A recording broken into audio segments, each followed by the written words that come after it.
Hello, onde está o Mário? Já comecei a live. Manda mensagem aí. Catarina Samuel já mandou. Luciane Faustino. Falta só o Mário, o marido. Eu tinha que ter minha conta numa final. Essa coisa de ter conta do outro, pá. Conta é a mesma, nós dois. Pois não está a dar. Onde está ele?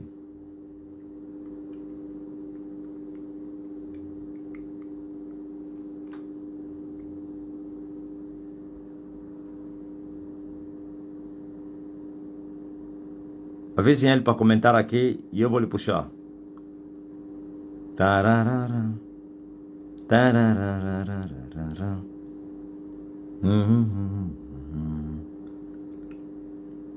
Quem pode lhe confirmar? Jô, tá aí? Jô ainda não entrou também.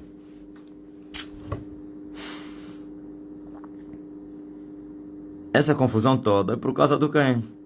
A Jane, liga para ele que é para me mandar mensagem. Estou à espera. É termos a mesma página, tá vendo? Ele ainda não entendeu isso. É complicado. A página é a mesma, professora. Ele me manda porque entra. Como é possível entrar? Hã? Se eu não tenho conta no quê? No Facebook. A conta é dele. Mesmas contas a fazer live. Não é possível. Arcanjo, lhe avisa aí. Estou à espera do comentário dele. Ele também não domina isso, pá. Se até a Jane, que é Jane, nós fizemos. Eu tenho que fazer no outro telefone, ou como é, pá. Fala aí se não pode fazer no telefone do quem? Ou do mamá, do quem? Do Márcio ou da esposa dele, né? Muito complicado. Arcanjo, lhe avisa aí. Eu estou à espera da mensagem dele para lhe puxar. Eu então sou especialista. Eu puxei a quem? A Jane, puxei a quem? A Lorena. Ele é que não está aguentando nada.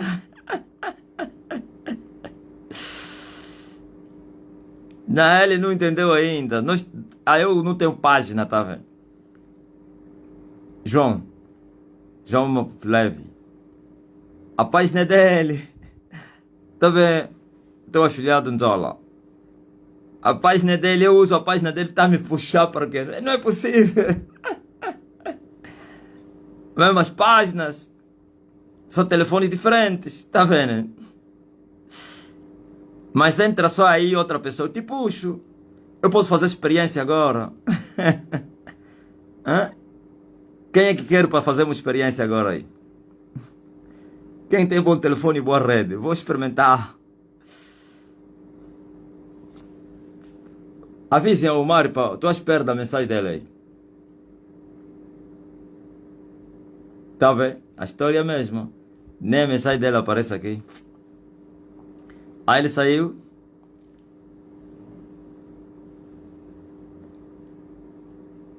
Mário Bento. Já enviei. Ok. Agora.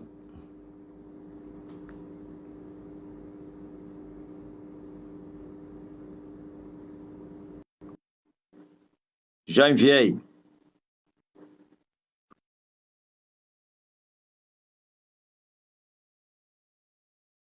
Eu sou rápido. Ok.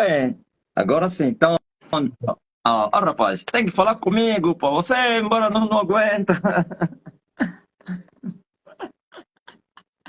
Só que, como é que é? A cara tá mesmo boa. Oh, saísse mais. Mas temos que fazer algo assim, senão. Você não pode imaginar. Rapaz, entra. Como é que você saiu?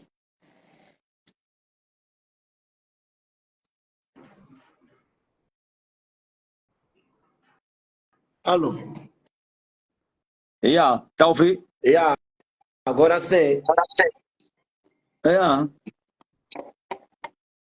Essa aqui é que aquele perfil está conectado juntamente com a página também. Então, é meio difícil fazer live, tem que desconectar. Nós temos o mesmo que mesma página, como é que é? Não é possível, pá. Não é possível. Você não entendeu isso? Estava desconfiado, mas quando a irmã Antônia Edilene, a obreira Antônia, ela explicou isso, então é mesmo. Que ele é brasileiro, rapaz. Ela Brasileiro nasceu no país. faz parte das primeiras gestoras da página, pô. Naquele tempo do deserto, ela é que criava Instagram, a página. Você embora de Angola, você está a começar agora, eles já andam nas redes sociais há muitos anos. Vocês estão a entrar agora. José Eduardo tinha fechado essas portas todas. E como é que é? A minha imagem está boa? Ou está muito, assim, bem grande? Está muito grande, encosta mais um pouco atrás. E agora? Está sempre grande. Nada, não é possível. Calma aí. Com minha Master Vuns lutamos, mas não consegui. Só sangue, Jesus Cristo.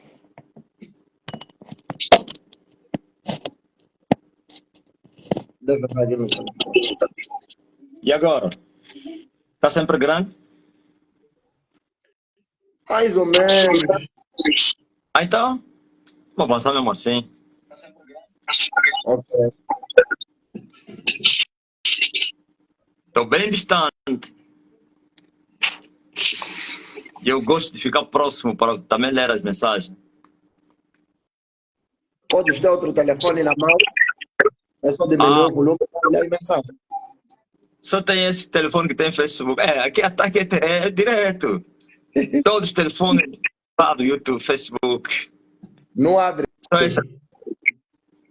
Não foi ativado.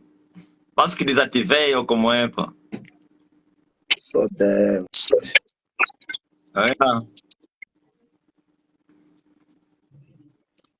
Guerras aqui, quando faz live com homem, a guerra é direto. Você é perseguido em todos os lados da vida, em tudo. O diabo se opõe, tá amarrado. E desde o princípio foi assim, né, pô? Sempre foi assim. O que você espera? Um homem que veio destruir o sistema. Eles não iam me entregar a bola, né? Eles nunca me entregaram. Olha só no princípio o que o inimigo, um rapaz que eles prepararam no inferno, a partir do rio Nilo, o que ele tinha falado. Diz assim: não tem espaço, não vamos entregar a bola, não vamos te entregar, nem pensar. Tudo que você conquistar é pelo sacrifício. Sendo quem é você, por causa do conhecimento que você carrega do mundo espiritual e também a minha vocação, então eles não dão espaço. Isso tudo que você está a ver é resultado de muito trabalho.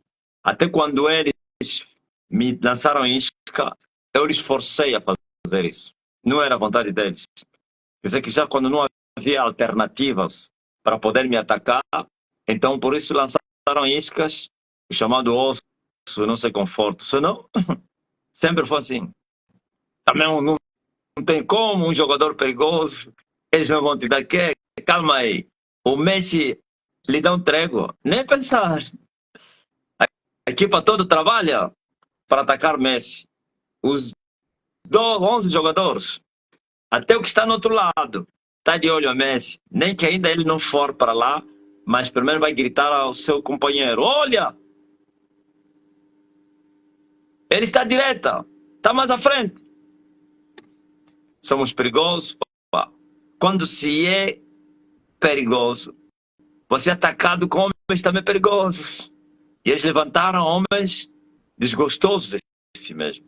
Homens terríveis que vieram combater o homem. Por isso você vê que não tem sido fácil, não. Ataque é direto, ok? Pois, falando desses homens perigosos que eles levantam contra todo guerreiro também que é perigoso, né? O apóstolo deu um exemplo aqui desse jogador que é muito controlado por ser um jogador perigoso.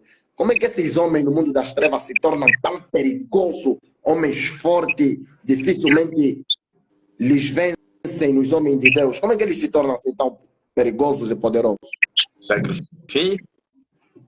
Quanto mais eles sacrificam, mais poder eles alcançam. Quanto mais eles sacrificam a Satanás, mais Satanás libera potestades terríveis. Quanto mais o homem se consagra, mais fortes se tornam os demônios, mais fortes se tornam os anjos que acompanham aquele homem, anjo caído nesse caso. Então, o segredo é sacrifício. Eles se consagram, eles buscam. Tem pessoas que ficam nas matas. Vê, por exemplo, aquele senhor aí que falaram no Namíbia, que não sei há quantos anos não bebe água e só comia um pouquinho só. Um pouquinho. Magrinho. Passa o dia pela manhã ou no céu nascer do sol, só concentrar o sol. Dizem que é um homem que ameaça governador e tudo lá no Namíbia. Ameaça, expulsa governador. É um homem consagrado a Satanás. E quando eu entrei na guerra, ou então quando eu apareci, ele saiu do Namíbia para Luanda só para vir lutar comigo. Nem que ainda não lutasse, mas contemplasse com seus olhos quem é esse homem que eu estou ouvindo falar. Ele falou assim, veio, saiu aqui frustrado e anunciou e disse, esse homem ninguém vai lhe conseguir. Eu fui para lá, olhei para ele, está mal. Então, veja só, por exemplo, o que Satanás falou na minha visão que eu tenho vos contado. Satanás falava, olhava para o céu e dizia, Jesus, tu morreste na cruz, mas o teu povo odeia a cruz. E ele mostrou ao povo dele. O povo dele que amava a cruz dele. Cruz de Satanás. Não é brincadeira, não. Os dois reinos, as regras são as mesmas. Aliás, é reino espiritual. O reino espiritual só é conquistado por força. O reino espiritual só é apoderado por força. Quer do bem como do mal. Por Jesus disse que é manifesto o reino de Deus, ou depois de João Batista veio o reino de Deus, e todo homem emprega forças para entrar nele. E Jesus disse que desde o dia de João Batista até hoje se faz violência no reino dos céus. E aqueles que se esforçarem vão se apoderar dele. Entre eles também tem os pacaças. Entre os feiticeiros tem os fracos. E tem homens terríveis, homens consagrados, homens que não amam as suas vidas. E esse sacrifício não é só no corpo, e fora do corpo também. Como sacrificar entes queridos. Estás a ver o que? Poxa, eu me lembro há tempos atrás, né? Creio que é 18 a 17 anos atrás, uma vez disseste que os teus inimigos disseram que vão te fazer comer areia, vão te fazer comer areia, é te perseguir, te fechar as portas, te amarrarem, até te fazer comer areia. Eu gostaria que o apóstolo desse uma clarificação, o que é te fazer comer areia, em que termo eles estavam a se referir? Qual é o tipo de ameaça que estavam a te fazer? Yurdi, só para você ver, rapaz, que as minhas guerras não começaram com o começo da Estene. Desde a Yurdi que eles mamaram. Desde o dia que eu larguei tudo. Eles sabiam que ele largou tudo, foi chamado, vai começar já a guerra. E eles começaram a atacar, né? Amarraram tudo. O que eles queriam que eu me arrependesse e negasse o chamado. Ou então desistisse da vocação. No fundo, houve essas tentativas. Você sabe quantas vezes eu fui procurar emprego. Como é que alguém que está num bom emprego abandona o emprego e depois, por causa dos apertos, vai procurar emprego? É porque é um desespero muito grande. Então, foi aquela fase que eles me amarraram a vida, trancaram as portas, então juraram que eu ia comer areia. E veja só, e eles trouxeram isso no físico, através de malucos. Eu estava na paragem e uma maluca veio, parou falando no meu ouvido, soprou assim no meu ouvido, falando assim, vais comer areia. E saiu daí em altas gargalhadas, uma velha, uma maluca, vais comer areia. E no físico, então, no mundo real, tudo estava amarrado. Você sabe, você era criança, mas você se lembra Tudo amarrado, amarrado, amarrado, mas sem condições financeiras, não havia espaço, não havia como manter a casa. Então, eles tinham amarrado a vida financeira de tal maneira que até aqueles que poderiam me ajudar não se afastaram de mim. Até aqueles que poderiam me dar pelo menos um pão, todos se afastaram de mim. É esse sentido. Quer dizer que é uma vida financeira amarrada para ver se eu me arrependesse de ter largado tudo, me arrependesse de ter e também depois abandonar a vocação. Eu tentei, mas também Deus, veja só, oh, rapaz, eu era como se fosse o diabo me amarrava e Deus também me amarrava. Como é que Deus amarrava? Deus me amarrava para que eu não saísse da vocação. Ele me falou, larga tudo. E eu larguei. E no aperto, eu queria ir atrás dos empregos. E Deus agora começou a atuar. Deus, já contei aqui que eu estava fazendo um teste de admissão como professor. Como é que chama? Concurso público. E eu vi uma voz que me falou, não vai dar certo. Não adianta. Se der certo, eu vou destruir isso. Aquilo não era o diabo, o próprio Deus. Abri a Bíblia, confirmou na Bíblia. Porque ele falava comigo na mente e abria a Bíblia, o que você ouviu como pensamento, confirmava aí na palavra. Passa que já li aqui no livro de Oséias, o quê? Se a semente dar fruto ou então germinar, vou mandar um bicho que vai comer ela. Então, porque Deus queria que eu padecesse mesmo, Deus queria que eu pagasse o preço, Deus queria que eu experimentasse os escárnios. Era a recruta, era a preparação para a batalha que hoje estamos a viver. E assim eles apertavam para ver se eu blasfemasse contra Deus. Eles depois me falavam, viu? Deus te enganou, você se enganou, Deus não te falou nada. Seu atrevido, vai lá trabalhar, pá. Por isso usaram os meus parentes para me apertarem. Me pressionaram, arranjaram empregos, pagaram dinheiro, tudo isso Deus cortava. A vontade do Deus era eu ir procurar emprego. Só que Deus não deu dinheiro para você trabalhar. Sim, não te falei que o meu irmão Gonçalo e o meu pai arranjaram $200. O próprio Gonçalo arranjou a colega dele, lá naquela escola onde você estudou, na escola 8. A colega dele, que era uma bisneira também, burlador, arranjou alguém, pagou dinheiro, viu? E vai só lá com documentos, pá. Eles achavam que eu era preguiçoso. Você vai lá trabalhar, pá, tá aqui dinheiro. Já tu vai lá e ele vai te enquadrar. Mas eu fui mesmo. Cheguei lá, fui até no Ministério da Educação. A pessoa lá me disse, não, nós não... Aqui quem faz isso é a direção provincial. Aqui no Nacional a gente só faz mudar de categorias. O meu trabalho é mudar. Ele conhecia mesmo a senhora. Ele falou, não, ele sabe que eu não enquadro, eu mudo de categoria. Alguém que já tem o seu PIN, seu número, como é que se chama, como é que é aquele número aí, aquele código do trabalhador. Então eu saio de um grupo para o outro, pagar mais. Afinal de contas, ele me enganou. E o dinheiro, aperto. Ouviu, mas quem fez isso é o Gonço. E o próprio Deus fechava as portas. Concursos, 2 concursos, não me saiu. Fui atrás do Batista. Eu e o Batista já subimos aí. Ele já esqueceu. O Batista já subimos para ir no Ministério da Indústria, onde trabalhava uma madrinha. Eu e o Batista fomos na madrinha dele. E a madrinha do Batista tinha um colégio aí na Angola. Na Angola aí da cidade. Aí no... E fomos lá e dei documentos. Eu deixei lá os documentos, me apresentou, não é meu amigo e tal, e dessa não se preocupa, professor, eu vou mandar os documentos aí para o diretor da escola. Só por causa de mim, perdeu até o colégio naquele ano, aquela senhora era diretor chefe do departamento nacional lá do Ministério da Indústria. Ouviu? Perdeu! Como é que ele perdeu o colégio? O dono da casa lhes expulsou, parece que a casa estava em conflito no tribunal, perdeu a causa, perdeu o colégio.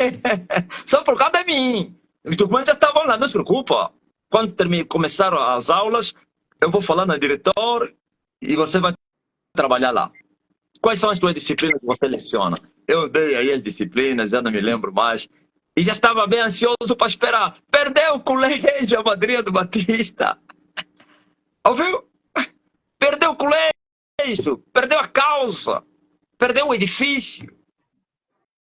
Quando eu voltei no Batista, o Batista me disse, epa, olha, perdeu a causa, perdeu quem? O edifício. Nesse momento está à procura de um espaço, mas não está conseguindo. Nunca mais levantou o colégio, a senhora. Então houve muita tentativa para tentar conseguir o emprego. O próprio Deus se opunha, porque ele havia me chamado para me preparar para esta guerra. Então foi muito dolorido e valeu a pena, né? Glória a Jesus. Após, o apóstolo sabia que quando Deus te chamou das Lunda para Luanda, para largar tudo e lhe servir, era abandonar tudo na sua totalidade e para viver uma vida plena somente de consagração com Deus. O apóstolo estava a pensar, uau, Deus lhe chamou, é já para prosperar, é para viver debaixo da graça, mar de rosa. Como é que foi a tua recepção do chamado de Deus, no tocante o que aconteceria no futuro próximo? Nem sabia para que era chamado. Eu nem sabia o que eu ia fazer. E como Deus é inteligente, Ele não te mostra a cruz, não te mostra os espinhos, não te mostra as dificuldades, não te mostra. Ele só me disse, larga tudo e eu vou fazer uma obra contigo. A vocação, ou então o desejo, a paixão para pregar o evangelho, a paixão de ganhar alma estava lá, mas porém limitado.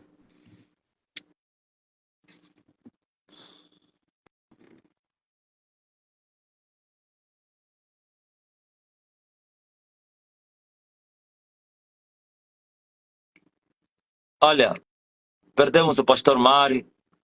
Espero que você comente para poder te puxar outra vez.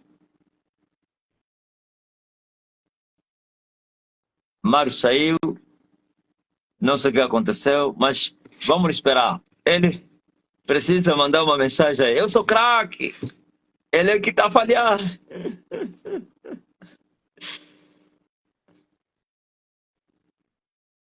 Eu estou à espera que ele mande a mensagem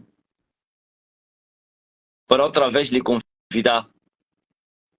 Deus enviou seu filho. Depois ele, como está na rua, possivelmente a rede não é boa. Bem falou quem? O arcanjo, né? É arcanjo que lhe perguntou. Há uma mensagem que eu ouvi que disse assim, será que na rua vais conseguir mesmo fazer? Quem é esse? Tinha visto uma mensagem naquela hora. Na rua. Aí na área do Sequele, quem vai pro Sequele aí é a rede. Tá mal. Olha. Ele tá aí. Já enviei. Entra já, rapaz. Eu sou então sou perito, eu sou craque. Olha, o Mari voltou. Como é que é? Passaste naquela área do Sequele ou quê? Não, a internet do celular terminou, então tive que usar a internet da casa. Então a rede caiu. Ok, eu pensei que ainda estás no caminho. Não, aqui minha parede, meu espelho, toda vez aqui é caminho. Você começou no carro, rapaz. Já Então, eu saí não da... sabia o que faria. Só sei que aceitei cegamente, como foi Abraão. Abraão aceitou cegamente. É incrível. Isso não é coisa para qualquer pessoa. Isso é coisa fora de série, de homens extraordinários, com vocação extraordinária. Ah, é vocação para pessoas de muita fé. Como é que é? Deus te chamou e você nem saber o que você vai fazer. Como Abraão, Deus lhe chamou e não sabia em que terra iria. Falou da terra, mas porém não mostrou a terra. A mim também falou de uma obra, não falou qual obra. E eu estava dentro da igreja universal. E uma igreja cheia de dinheiro.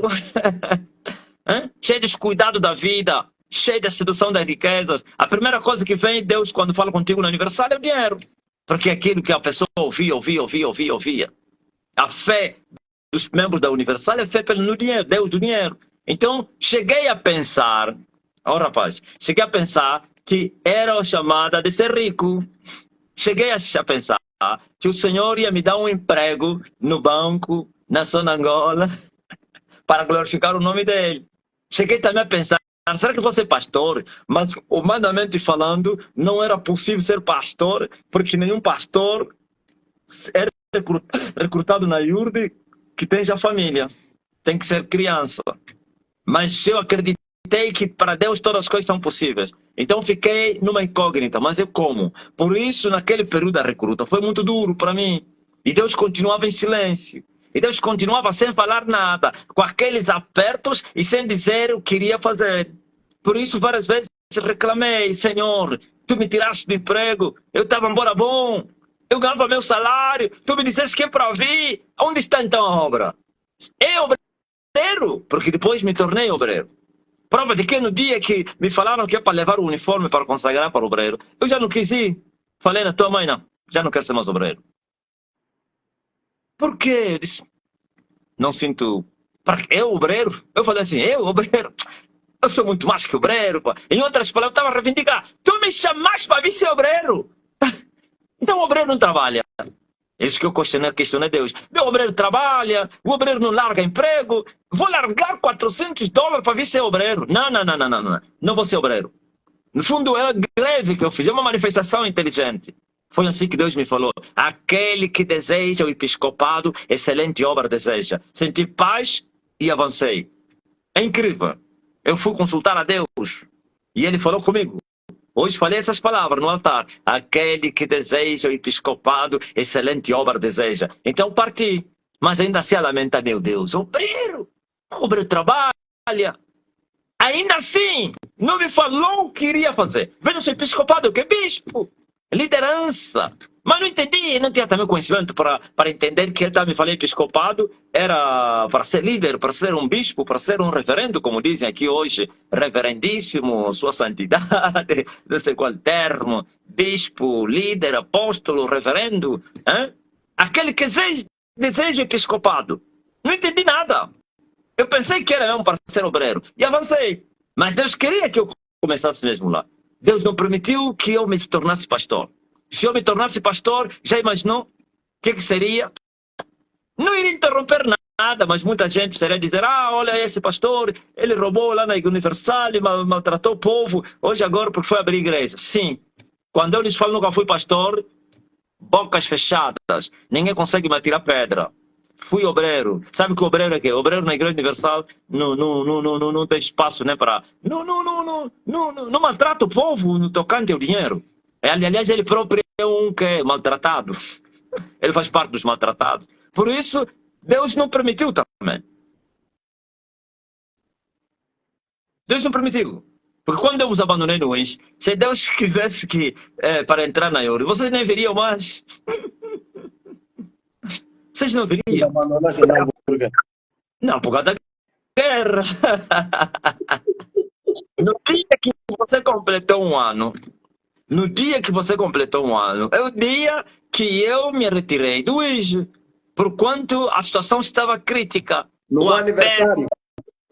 No teu aniversário, você tinha um ano e eu me retirei, eu ainda te beijei e tal, te beijei, você me abraçou, choravas, você deu conta que eu ia viajar e eu peguei a mochila. Peguei a mochila e fui para o aeroporto. Os olhos da tua mãe estavam cheios de lágrimas, mas eu parti. Porque eu precisava sair daquele território. A situação estava crítica. Caça ao homem, matança. Enquanto nós estivemos no cativeiro, ficamos lá no cativeiro e fomos obrigados a dar aulas no Antônio Sebastião Dembo. E eu também participei lá, fui professor. Fomos recrutados. Quem é você que não vai voltar a vir a trabalhar? Se você não vir voltar a trabalhar, tem que fugir nas matas e ser camponês. Não vão te dizer: você é Timotim. Mano, fala ainda, mano. Você é Timotim. Nós ouvimos que você era professor. Por que você não está dando aulas? Então, nós estamos na cidade, obrigado a ir dar aulas. E assim, para escapar. Agora nós fomos dar aulas, quando também o MPLA, o São Timotim foram, todos que deram aulas foram Nhara, Quangum. E todos os outros meus colegas estavam a pular do IS, né? Epa, aqui está mal. E eu também, eu demorei a pular. Depois de alguns meses, os outros saíram logo de primeira. Eu também saí. Então eu cheguei aqui Eu se não entraria na IURD, lá na IURD, te falo, se você dizer, olha, deixei a família, vai te falar, esquece isso, irmão. Aquele que toca no araldo e olha para trás. Não é digno. Não. Mas entrei depois que vocês vieram. Glória a Jesus. Apóstolo, muitos perguntam, será que o apóstolo na IURD tinha sonho de se tornar um bispo, um pastor, e sabendo da condição familiar que tem, que a IURD não permite com que gentes com família venham ascender posições destacadas, sabendo disso o apóstolo saiu porque sabia que já não tinha esperança. Alguns dizem, o apóstolo saiu da IURD porque não tinha esperança, queria ascender outras posições, ou o apóstolo nunca sonhou na IURD ter posições destacadas, ou já sonhou. Humanamente falando era impossível, mas a minha fé era tão grande por causa da vida que eu levava. Isso, não é só a mim, todo mundo se admirava. Se tem meus colegas, companheiros, obreiros já me perguntaram assim, você se consagra muito, quero ser o quê? Irmão, aqui nunca mais vai sair de obreiro, esquece isso, vai trabalhar, irmão. Ele me falava, nunca vai sair de obreiro. Se fosse jovem, sim senhor, está se consagrar para ser pastor. Você ora muito, jejua muito, vai terminar como obreiro, é preciso isso tudo. Obreiro não precisa disso tudo que você vive. Isso aqui é para pastor, é para aqueles que querem ser pastor. E aqui, nenhum homem que tem família se torna pastor. Eles diziam assim, casos raros. E tinha, parece um pastor, olha, só tinha um pastor casado, um irmão, um obreiro casado, que o bispo lhe apontou, olha, a partir de hoje você é pastor, auxiliar. Casos raros. Ouviu? E eu tinha minha fé, rapaz. Eu acredito porque a vida que eu levava de consagração mostrava que alguma coisa Deus ia fazer. Só que por falta de conhecimento, eu nunca pensei que sairia da IURD. Então pensei que Deus ia mudar as leis. Eu até já acreditei que as leis iam mudar por causa de mim. Nunca orei, mas o desejo pelas almas era muito grande. Só que eu não entendia. Eu pensava que era lá na IURD, afinal ali fora. Quantas vezes eu preguei? Eu pregava dentro de casa, com portas fechadas. Vocês todos lá na fora, eu a pregar, arrependa-te, arrependa-te, é muita sede, é muita fome, ok? Então, eu acreditei que iria acontecer. Como? Não sabia. Humanamente era impossível, mas a minha fé me levava a acreditar que eu seria servo, pastor, e se eu fosse pastor, eu seria bispo. Eu acreditei nisso. Foi assim que chegou a hora. Sai da grande Babilônia. Mas antes dele me dizer sai da grande Babilônia, me mostrou a iniquidade. Me mostrou o pecado. Me revelou as coisas que eu não sabia. Eu era como um cego que levavam para o matador. Eu acreditava de coração. Mas quando Deus me mostrou que aquilo que eu acreditava não era aquilo, que aqueles eram falsos, hipócritas, que essa doutrina não era aceita diante de Deus, então automaticamente nunca mais me tornei o mesmo. Até que ele falou, sai. Antes de sair eu já estava não escandalizado, mas porém já sabia o que era IURD. E quando ele falou, sai, sai. Mesmo com muita reticência, né? A reticência era o medo, porque é assim que nós fomos domesticados. Sair da IURD, a morte na certa. Vais morrer, vais voltar bêbado, vais voltar na cadeira de roda, vais voltar não sei quem, o bispo fulano. Olha, tem um bispo que saiu. Isso, todas essas histórias todas me mantiveram pessoas no cativeiro na IURD. Então eu estava com receio de não voltar na cadeira de roda, numa maca do hospital. Vai voltar. É que voltou na cadeira de roda, que papá? É que eles falavam. Tem um bicho. Não sei se são histórias reais também ou falsas. O Rivai não está aí. Existem histórias terríveis. Dizem que o bispo saiu, depois voltou na cadeira de roda. E aquilo se tornou uma ameaça para quem sai, vai voltar na cadeira dela. Na guerra, no comunismo não é assim. Naquele tempo da jamba, na mata, aqueles que fugiam, se apanhasse alguém, lhe traziam e lhe matavam para todos vocês verem, para vocês não fugirem mais. Ou vos diziam, estás a ver aquela família? Um momento é mentira, já chegaram no MPLA. E dizia, tá vendo aquela família que fugiu? Todos foram mortos, eles achamos numa mata, eles matamos, eles estão lá a apodrecer. Que é para colocar medo. Aqui também, em todos os momentos de guerra, no muro de Berlim, as pessoas fugiam na Alemanha, hein? Da Alemanha comunista para a Alemanha democrática, muitos eram mortos e outros até mentiam. Está vendo aquele grupo que, olha, tua família foram mortos, afinal de contas entraram na democracia, no capitalismo. Aquilo é para colocar terror. Então eles colocaram esse terror até hoje, durante muito tempo. Por isso, todo obreiro que saísse da Igreja Universal, a desgraça que lhe acontecesse virava pregação na igreja. Vocês conhecem o obreiro fulano, olha, o obreiro fulano está a beber, o obreiro fulano morreu, o obreiro fulano o casamento foi destruído, o obreiro fulano não sei quem, está doente, para colocar medo àqueles que estão lá. É incrível aquele regime diabólico. Ok. Glória a Jesus. Após, está me ouvir? Então, assim, Olha, uma pergunta que antes de nós abrirmos a live, eu já estava a fazer uma pequena apresentação e falei um pouco disso, que a gente iria tocar nessa tecla e nessa pergunta. Hoje eu fui ao barbeiro cortar o cabelo e quando eu tive a cortar o cabelo no barbeiro, de repente apareceu lá alguém que nos conheceu na estalagem, né? Um vizinho, um conhecido da estalagem, e ele me disse assim, olha, parabéns pelo vosso ministério que está a crescer muito, parabéns pela prosperidade ministerial. É uma prosperidade muito grande, enorme. Então de parabéns. Eu peguei aquelas palavras daquele cara lá no barbeiro que estava me cortando, parabéns pela prosperidade ministerial. Isso me levou no passado, antes de eu ver ministério, Igreja Salvação de Todas as Nações, que é a igreja, né?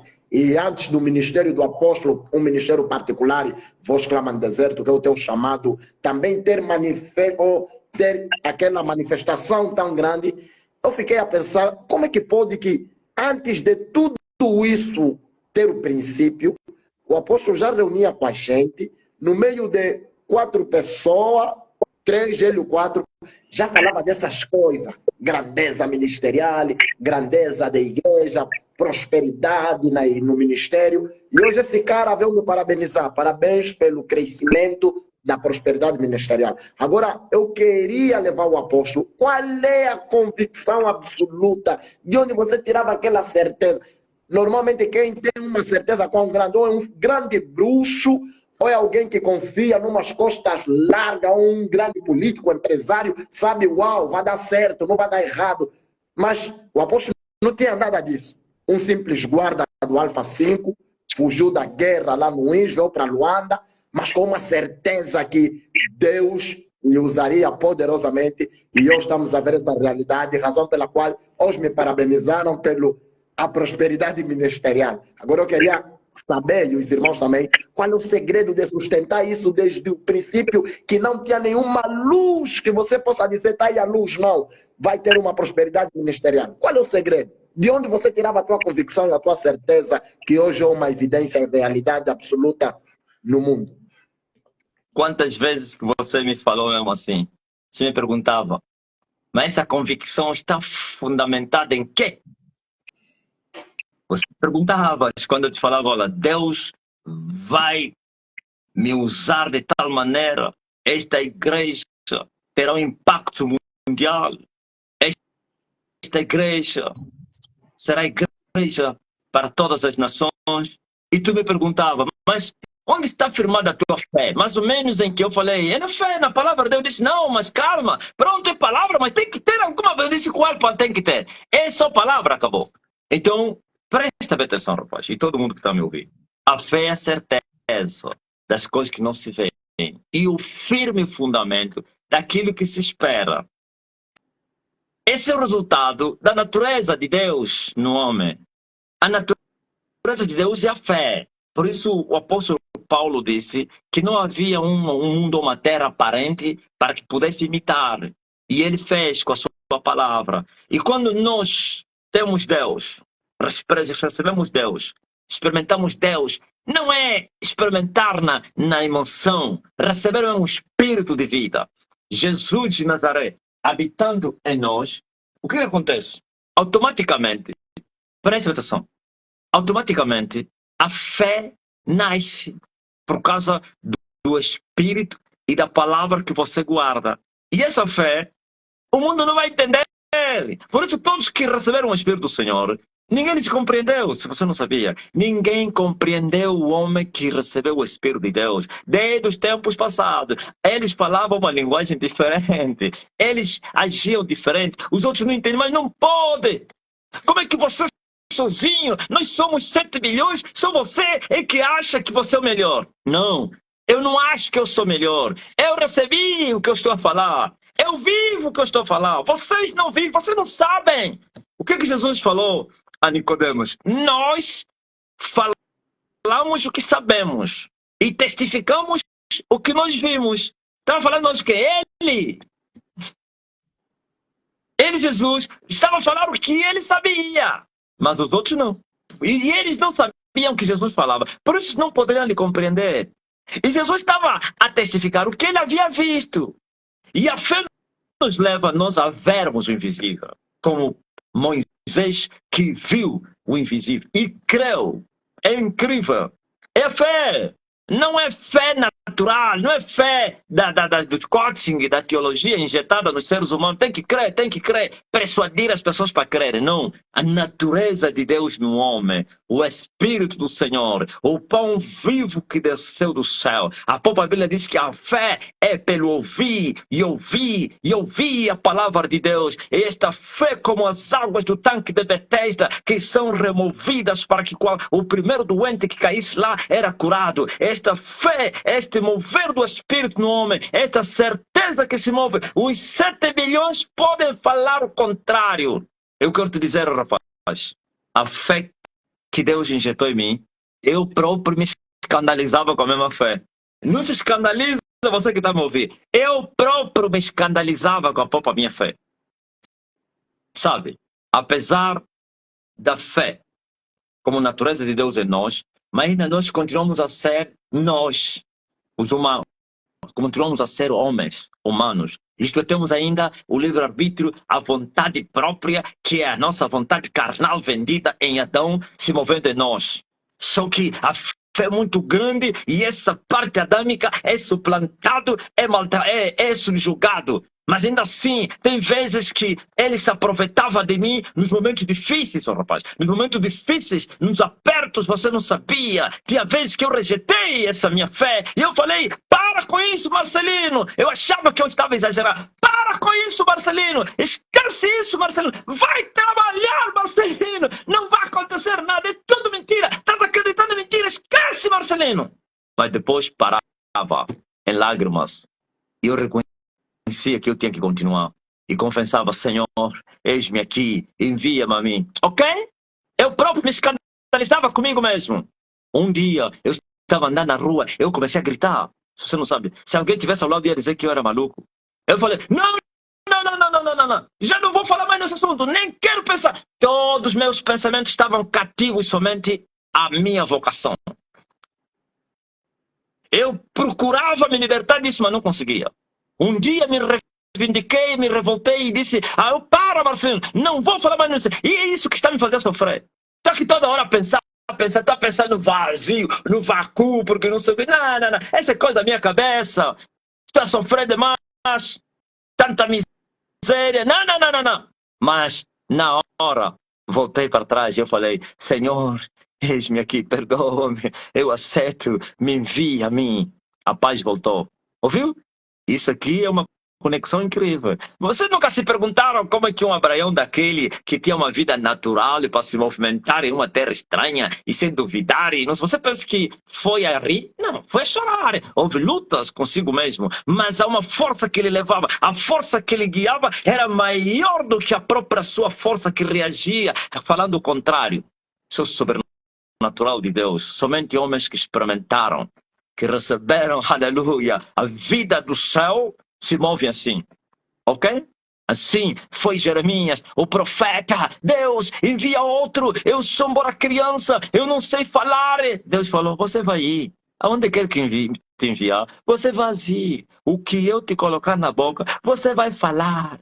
Estás a dizer que não falas isso, Jeremias? Eu venho pela minha palavra para cumprir. A Bíblia diz que, veja só, o mesmo Deus que incendiava os ossos de Jeremias com a vocação de Deus, mas é o mesmo Jeremias que reagia, manda outro. Os seus ossos eram consumidos pela vocação de Deus. Sim, aleluia. O querer estava nele de obedecer a Deus, mas por causa do medo, por causa das contrariedades da vida, várias vezes falou Jeremias: não, eu não, manda outro, aí envia outro. Eu sou criança, eu não sei falar. Mas terminava em dizer: eis-me aqui.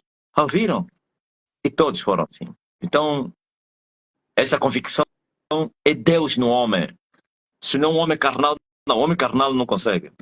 O homem carnal é emocionado. O homem carnal pode mostrar essa emoção, essa certeza, mas não vai demorar. Vai sair desse, vai pular do barco, vai mudar da linguagem. Mas quando nós recebemos uma conexão com o Espírito do Alto, com a palavra de Deus, com aquela palavra que saiu do forno do céu, queimada no forno celestial quente, o pão vivo que desceu no céu, que entra em nós e pá! Os 7 bilhões podem falar o contrário. Por isso eu tinha uma certeza absoluta. E quando eu falava com vocês, eu vos dizia: tudo vai mudar. Tudo vai mudar. Mas você, quantas vezes a tua irmã me falava assim? Eu ainda era menina assim. Ele falou: toda hora, toda hora, toda hora. Eu disse: mãezinha, vai mudar toda hora. E era normal. Ah, tua mãe já não se falava, né? Gritava mesmo lá na cozinha: ei, para com isso, muita boca. Não davas dinheiro do jantar? Ah, eu estava a dizer que está a trabalhar para amanhã. Eu acreditava no amanhã. Posso crer no amanhã. Agora, quem é esse vizinho aí que veio dizer parabéns? Ele também, esse prosperidade ministerial que ele estava servindo. Eles, quando falam de prosperidade ministerial, estavam falando já do dinheiro, tá vendo? Os cegos, vocês estão falando do dinheiro. Eles, em vez de falar nas almas, no mover do espírito, na libertação das pessoas, você está falando já no como. Para eles, tudo é dinheiro. O ímpio é assim. Tudo está centralizado em boa vida. É que é isso. Ué, o outro deles falou: poxa, não imagino a cama que o apóstolo Marcelino se deita. Aquilo é uma cama. Ele dorme no chão. Ele não sabe. Olha, Ele fala falei, se soubesses que ele dorme no chão, nem falaria. Você falou: dorme no chão. Aquele homem pode dormir numa cama onde nem sentes o corpo a gritar. eu nunca comprei cama. Comprar cama. Não. E agora, nas casas que eu nunca encontro lá cama, eu já falei, a cama é para amontoar lá as pás. Apóstolo, muitos dos irmãos estão aí nos comentários, muitos estão a dizer, o apóstolo disse para que se tenha essa natureza, dessa fé, dessa convicção, dessa certeza, em que você é levado em outras dimensões da credibilidade naquilo que Deus te mostrou, é ter uma conexão com Deus. E eu estou a ver muita gente a perguntar, e como é que podemos ter essa conexão para que essa natureza de Deus entre em nós? Quais são os fatores que temos que utilizar para termos essa natureza? Primeiro, Deus tem que entrar no homem. Deus mesmo, de verdade. Não é letra, não. Não é emoção. O Espírito do Senhor Jeová tem que estar no homem. Ok? Quando o Espírito do Senhor Jeová entra no homem, o homem é filho de Deus, é nascido de novo agora. Como nascer de novo? Como conseguir? Estão lá as regras. É se arrepender de todo o coração e crer de todo o coração. Aí depois o Espírito entra no homem. Quando o Espírito entra no homem, ele vai fazer a obra.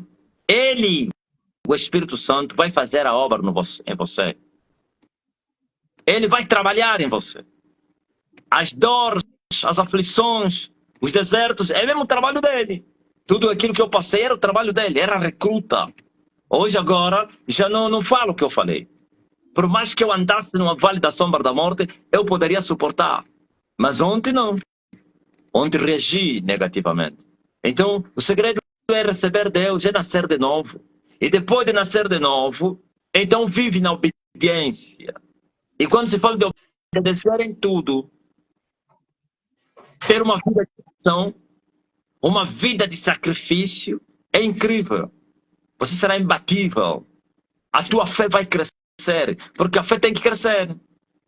Apesar de você receber a natureza de Deus, mas você precisa desenvolver essa natureza de Deus em você. É que essa fé, você tem que crescer com Deus. E esse crescimento é que vai te levar você a ser um homem maduro. Mas por cada vocação que cada um tem, o mesmo Deus vai fazer que... Pronto, aí já é outra coisa também. Aí também poderia falar que existem ministérios do céu de homens que tomados na terra e de homens tomados no céu. E já é outra coisa. Não vale a pena, né, sequer entrarmos nesse assunto aqui. Aí esse assunto já é muito duro. Aí entra também a predestinação, entra em ação dentro desse contexto. O homem desce do céu, vem para vencer. Apesar de tomar a carne, apesar de tomar a natureza humana, mas aí vem para vencer. É incrível. Aí vem para cumprir um propósito. Não falha. Não falha. Ainda que tivesse tombado, vai ressuscitar para que o propósito se cumpra. Ok?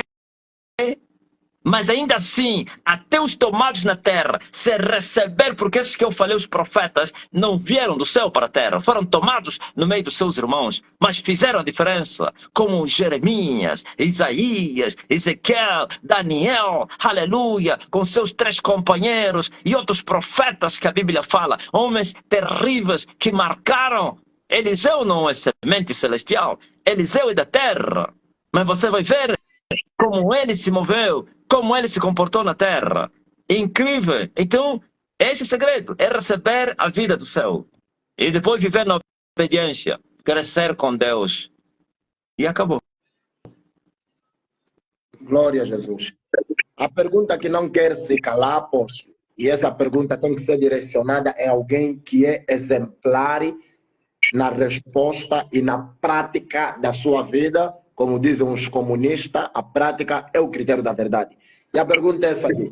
Apóstolo, qual é o segredo do crente nunca ficar fraco espiritualmente falando? Porque nós estamos nos deparando com muita situação de alguns irmãos crentes que dizem, olha, estou fraco espiritualmente, estou fraco na fé, nunca mais orei, olha, já não oro mais. É muita gente. Há tempos atrás tivemos na igreja do Calauenda, lá no Kazenga, pastor Jona Machados, a quem dou um abraço, pastor Jona, e depois do culto muita gente veio ter com os pastores, e eu recebi alguém que disse assim, pastor, eu tive a pensar em desistir, tive prestes a ser consagrada à obreira, quase na mesma semana que eu tive para ser consagrada, olha, aconteceram situações que eu deixei de orar, deixei de vir na igreja, voltei nas coisas antigas, tive a pensar até coisas piores, já não queria ouvir mais nada de igreja, eu fiquei tão fraca.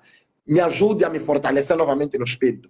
E eu tenho me deparado com muitas situações semelhantes. Muita gente está fraco, há uma semana fraco na fé, 2 semanas, 1 ano. Hoje mesmo cruzei alguém, olhei para ele, meu Deus, essa pessoa está assim. E é uma pessoa que eu conheci, que antigamente tinha uma vida de oração, um monte. Hoje lhe encontrei quase todo mundano. Senti vergonha até de lhe chamar. Mostrou que ele está mesmo desnorteado na fé. Agora nós queremos saber com o apóstolo, porque nunca vimos esse cenário na vida do apóstolo. Eu falo na primeira pessoa. Toda a história da minha vida, conhecendo o apóstolo como crente, como cristão, eu nunca vi, tipo, pelo menos um dia sem orar. Nunca vi. E normalmente quem está fraco na fé, espiritualmente falando, não ora, não tem vida de oração. Então quer dizer que eu nunca vi o apóstolo fraco na fé, fraco espiritualmente falando. E qual é o segredo para não enfraquecer espiritualmente falando, para permanecer forte todos os dias? Eu nunca fiquei fraco, por isso eu também não sei o que. Mas à luz da palavra de Deus, nós podemos trocar isso. Vou explicar o que eu nunca experimentei, ok? Estou a falar ficar espiritualmente, porque existe fraqueza que é por causa da cruz. Isso não tem nada a ver com tribulações. Aquela fraqueza que Paulo diz, quando eu estou fraco, eu estou forte. Muitos confundem com essas palavras de Paulo. Quando eu estou fraco, eu sou forte. Não. Essa é a fraqueza do sacrifício, dos desertos, das perseguições. Não é fraqueza espiritual. Agora, tem fraqueza espiritual por causa da negligência, da preguiça. Quando você é negligente e preguiçoso, você vai ficar fraco espiritualmente. Isto é, os desejos da carne nascem em você. A vontade de desistir nasce em você. A vontade de pecar nasce em você. As dúvidas voltam. Por causa do quê? Da vida de negligência, de andar negligentemente, sem se esforçar. Ok? Tudo volta. Cuidado com a natureza humana. Paulo disse que a carne e o espírito estão lutando no homem.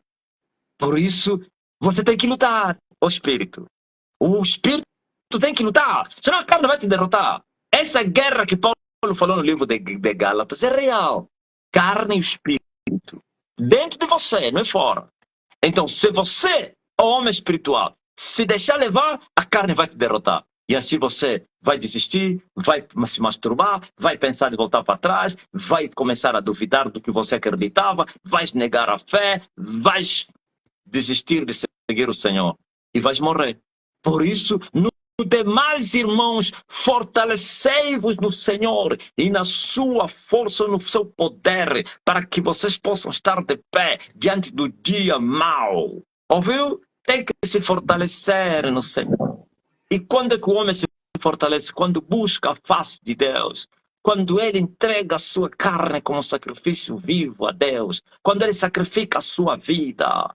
Quando ele ora, jejua, acorda de madrugada. Quando ele, aleluia, se consagra a Deus. Então ele está se fortalecendo. Está dando vida ao seu espírito. E o seu espírito terá condições de subjugar, vencer a carne. Mas se você não se fortalece, a carne vai te vencer. Ok? O segredo é esse. Agora, há muitos também que estão a apresentar seus corpos a Deus como sacrifício, ainda não nasceram de novo. Isso aqui é uma questão de tempo. Vai dar uma recaída. Tá vendo aquele pessoa que tem, parece que tem saúde, mas afinal é um doente. De noite para dia vai dar uma recaída. Se você lhe vê, ontem ele viste gordo, vai ver. Ainda ontem que eu tive bem gordo, sim, deu uma recaída. Assim muitos têm dado recaída. Porque quando você não nasce de novo, todo esforço que você fizer é em vão. Todo esforço em vão. Vão terminar em zero, derrota. Por isso você vê que vai encontrar pessoas que buscavam no monte, subiam no monte, oravam. Vai encontrar crentes pentecostais, crentes da IURD, vai encontrar isso. Os neopentecostais, um esforço muito grande. Daqui a pouco, virou as patas ao evangelho. Daqui a pouco já não quer você. Mas não é você! Sim, era mesmo eu. Por quê? Não encontrou, não achou ainda. Não tinha achado. Foram remorsos, falso arrependimento, falsa conversão, falso Espírito Santo que ele recebeu, falsas visões. Todos os afetos e manifestações foram falsos. Por isso, eles estão recaídas. Se entregam, depois. A mesma força que ele se entregou é a mesma força que vai lhe tirar. Mas quando o homem recebe, por isso o princípio é muito importante, até na escola, a base é muito importante. Aliás, não é muito importante, é muito mais do que muito importante. A base é necessária, isto é, tem que nascer de novo, para depois começar a edificar a casa. Um homem que não nasceu de novo vai edificar uma casa na areia. Pode guardar o evangelho hoje, amanhã vai deixar de guardar. Pode crer hoje, amanhã vai negar. Pode falar bem hoje, amanhã vai blasfemar. Por quê? Porque tens uma natureza mundana. A natureza mundana engana muita gente, se esconde e ele pensa que se converteu. Ele sabe que se converteu, mas finge que se converteu. E aí depois vai ver uma rasteira. Mas aquele que achou Deus, que viu Deus de verdade, não. Por isso João falou que o nascido de novo não peca, o maligno não lhe toca. Então a base é muito importante e necessária. É tudo no começo. Essa base pode ser agora. Você estava aí e voltar para trás e dizer, reconhecer, não, ainda não achei Deus. Eu sou mundano, eu quero Deus. É muito importante. Ou então, é assim, já falei outro dia aí, tem que sair fora e voltar a entrar pela porta, porque você entrou na janela. E quem entrou na janela pode mostrar que ele é cristão, mas depois tudo vai se manifestar, vai se revelar. Mas quem entrou pela porta na casa vai sair e vai achar pastagem. E não vai sair na janela, vai sair na porta. E quem, na outra porta, para ir achar. Quem entra na janela, da janela ele vai sair, vão lhe atirar. O segredo é esse, é nascer de novo e depois de nascer de novo, viver a prática da palavra de Deus, carregar a cruz, se consagrar, se fortalecer no Senhor, buscar a face de Deus, sim, sacrificar a tua vontade, orar sem cessar, jejuar, meditar na palavra de Deus. De madrugada te buscarei, ó Deus, a minha alma tem sede de ti, a minha carne te deseja em uma terra seca e cansada, ó Deus, pois eu quero ver sua glória e sua fortaleza como eu te vi no santuário, ó Deus. Melhor é tua benignidade do que a minha vida, ó Deus, e por isso eu te louvarei, ó Deus, pelo século dos séculos. Se você ler esse salmo de Davi, tem aqui o cristianismo esforçado, está aqui. Esses não caem. Esses não ficam fracos. Esses estão sempre fortes. Paulo diz, diga ao fraco, eu sou forte. Ok? Estás a nos pregar, estou a fazer pergunta, mas estás a me pregar, está amarrado. Está amarrado? Tem que ser pregado. Aposto. Então, vivendo essa natureza ou vivendo esta vida que o apóstolo instruiu, o cristão aí dificilmente cai em tentação. E uma coisa que o apóstolo disse, que o apóstolo João também falou, que tem trazido muita confusão, é que o nascido de Deus não peca. Apóstolo, o apóstolo gostaríamos que esclarecesse muito bem essas palavras de João. O nascido de Deus não peca. Muitos entendem no contexto que quem se converteu nunca mais peca ou nunca mais cai em pecado. E muitos também fazem confusão. João disse, o nascido de Deus não peca. Eu conheci muita gente, era crente, buscava, mas depois pecou. Como é que aqui diz que o nascido de Deus não peca? E isso tem trazido uma confusão no cenário da interpretação desse texto no seio evangélico ou cristão para muita gente. Gostaríamos de ouvir da parte do apóstolo qual é a clarificação do apóstolo quando João disse o nascido de Deus não peca. O mesmo João que falou que o nascido de Deus não peca, ele volta a falar que se alguém disser que não peca, é mentiroso. Parece que se contradiu, né? Não, ele não se contradiu. É verdade que o nascido de novo não peca. Qual tipo de pecado? Existe pecado da morte e pecado que não é para a morte. O apóstolo disse que aquele que ver seu irmão pecar, que pecado que não é para a morte, deve orar. E a oração de fé vai libertar, ou então o Senhor vai perdoar o irmão. Mas se pecar para a morte, não adianta orar. E o que é isso, pecado pela morte? Todo pecado, se todo pecado tem perdão. Pecado de morte é blasfêmia contra o Espírito. O que é blasfêmia contra o Espírito? É desistir do Espírito Santo. É retroceder. Porque quando o homem peca, o Espírito convence o homem do pecado. Se o homem reconhecer o seu pecado e confessar os seus pecados e se arrepender, volta a viver. Quem faz isso é o próprio Espírito Santo, que convence, mas você que vai... O Espírito não é que vai se arrepender, o Espírito vai te convencer, e você vai se arrepender, e o Espírito vai te ajudar, e o sangue de Jesus vai te purificar, pois está escrito, ele falava isso para os justos, se nós confessarmos nossos pecados, ele não estava falando ao ímpio, fiel é Deus para nos perdoar, pois o sangue de Jesus nos purifica de todo pecado, ok? Então, esse é pecado que não é para a morte. Quer dizer que o nascido novo dificilmente volta para trás. É isso que João queria dizer. O nascido novo dificilmente nega Jesus. O nascido novo dificilmente blasfema contra o Espírito Santo. O nascido novo permanecerá. Não é que não peca, não. Pecamos em várias coisas. Como diz o próprio Tiago. O próprio João também se repete. Se alguém dizer que nunca pecou, é mentiroso. Hein? Mas agora, chegar a ponto de desistir da palavra, de assumir o pecado, Isso já é blasfêmia. Para quem já achou, esse rejeitou o Espírito. Sabe o que é blasfêmia do Espírito? É rejeitar o Espírito. Sabe o que é rejeitar o Espírito Santo? É você não dar mais espaço ao Espírito Santo para te convencer, para trabalhar em você. Então o Espírito se retira. Você negou, você ofendeu, você agravou o Espírito, você profanou o sangue de Jesus, voltaste a crucificar Jesus outra vez. Mas se o Espírito te convencer e você aceitar assim e se arrepender de todo o coração, pode acreditar, você é purificado, você é perdoado, ok? Agora, é verdade, aquele que pecar conscientemente, há uns que pecam sabendo disso, então nunca vão conseguir arrependimento. Ele sabe que isso é pecado, e ele diz, não, epa, eu vou pecar, depois vou me arrepender. Esse aqui atentou como os filhos de Israel. Blasfemou, atentou, tentou Deus, atentou não, tentou Deus na solidão. Eles tentaram Deus na solidão e foram destruídos. Ouviu? Não, vou pecar e vou me arrepender e Deus vai me perdoar. Isso é brincar com as coisas sérias. Está a falar pecado, tropeço, a fraqueza da carne foi muito grande e você pecou e você está em lágrimas. Essa é outra coisa. Não é alguém que está aí conscientemente. Não. Eu vou pecar, vou me arrepender.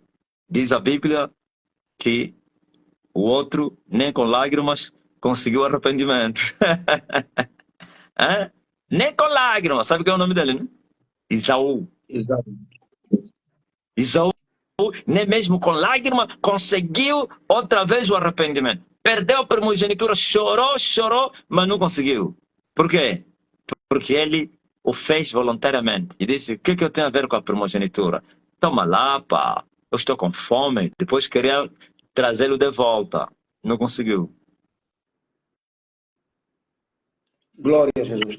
Apóstolo, continuando nesse cenário mesmo de como permanecer firme para não pecar, o apóstolo fez aí um paralelo e nós queríamos também, aproveitando esse tema, o apóstolo clarificaste ainda mais dentro do mesmo tema, como ter o domínio sobre o pecado, como não se deixar ser levado pelo pecado.